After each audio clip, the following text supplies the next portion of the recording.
Okay, just think back for a second. Remember that feeling? The first days of a big outbreak.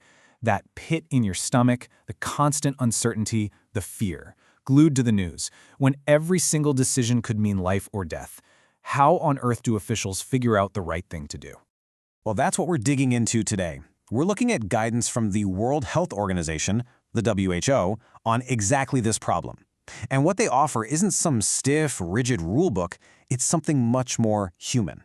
They call it a moral compass. It's a framework, a tool, really, to help navigate that incredibly tricky ethical landscape of a crisis, making sure that people and our shared values are always at the center of it all. Okay, a moral compass sounds great, right? But what does that actually look like?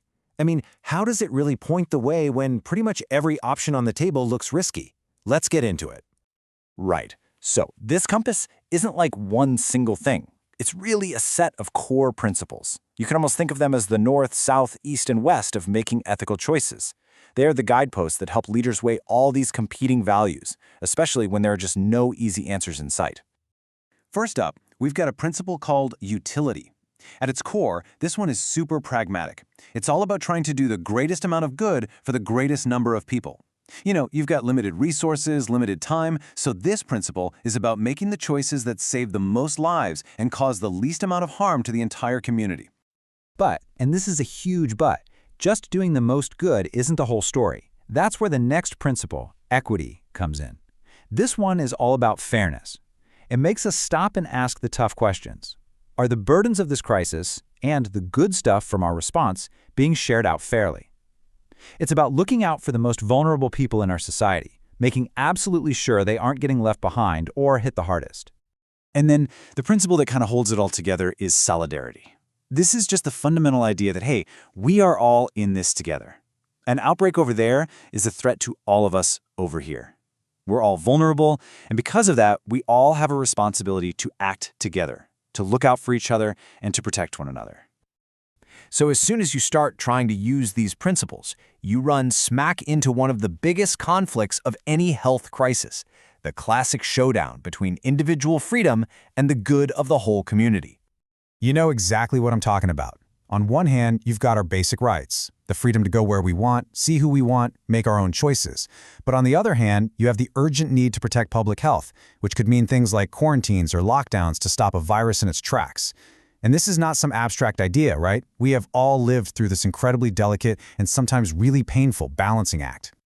Yeah, and taking away someone's freedom, even temporarily, is a huge deal. It absolutely cannot be done lightly. The WHO framework is crystal clear on this. It sets a really, really high bar. Any restriction has to be backed by solid science. It has to be the absolute last resort with no less intrusive option available.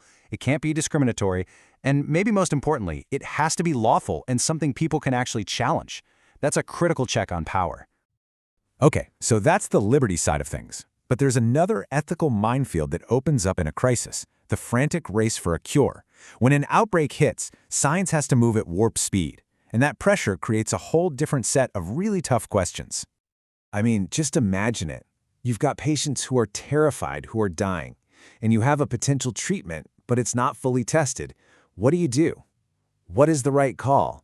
How do you possibly balance that desperate hope for a miracle against the cold, hard scientific need for proof that something is actually safe and effective?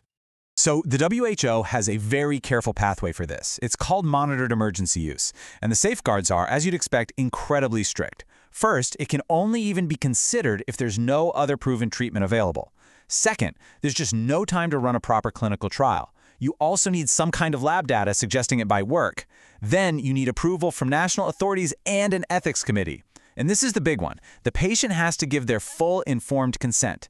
And finally, every single result has to be tracked and shared with the world so we all learn from it.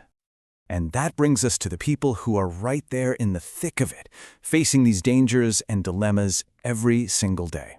I'm talking about the frontline workers, the doctors, the nurses, the ambulance drivers, the burial teams, the sanitation workers, everyone who puts themselves directly in harm's way for the rest of us. When it comes to them, there's a really important principle at play. It's called reciprocity. And it's simple, really. It means this whole thing is a two-way street, not a one-way command. If we as a society ask these workers to take on these incredible personal risks for the good of the community, then the community has a deep, binding duty to protect and care for them in return. It's a pact. And we're not talking about just a thank you card. These obligations are concrete. They're non-negotiable. It means giving them the absolute best training and protective gear to keep them safe. It means if they do get sick, they go to the front of the line for care. It means paying them fairly, paying them on time. It means supporting their families. And it also means helping them fight the terrible stigma they sometimes face when they come home. It's not just about words. It's about honoring their sacrifice with real, tangible action. So when you put it all together, these principles give us a roadmap, right? A way to balance all these competing demands, our rights, the science, our safety. But this brings us to the million-dollar question, doesn't it? Are we actually ready to apply what we've learned the next time a crisis hits? Look, what this shows us is that a path through the chaos really does exist. This ethical compass, it gives us a framework. It helps us navigate what feel like impossible choices. It helps us weigh the good of the community against the rights of an individual, push science forward with integrity, and, crucially, honor our debt to the people who risk everything on the front lines. But having a compass is one thing. Actually using it is another.